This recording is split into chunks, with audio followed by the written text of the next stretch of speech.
तर अजून तुम्हाला महत्वाची गोष्ट मला सांगायची शेतकऱ्याने 13,600 रुपये प्रति हेक्टरी मदत होती एनडीआरएफच्या मदतीची. म्हणजे अशी 65 MM च्या पुढे पाऊस झाला तर एका हेक्टरला 13,600 रुपये देत होतं आणि मर्यादा होती 3 हेक्टरची.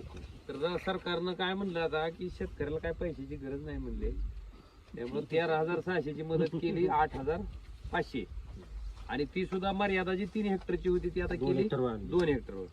जर 3 हेक्टरची असती तर 13,600 गुणिले 3 म्हणलं तरी किती होते, 33 39 37 18 म्हणजे 40,800 रुपये मदत आपल्या शेतकऱ्याला मिळाली असती जर 100% नुकसान गृहीत धरून मिळालं असतं त्या प्रमाणात. पण आता ती मदत तिने केली 12,500, त्याच्यामुळे आता मिळणार किती आपलं 8,500 म्हणजे 2 हेक्टरची मिळणार किती, 8 2 16 आणि 17,000. 40,800 मिळायच्या ऐवजी मिळणार किती, 17,500. ही सरकारची कृपा आपल्यावर.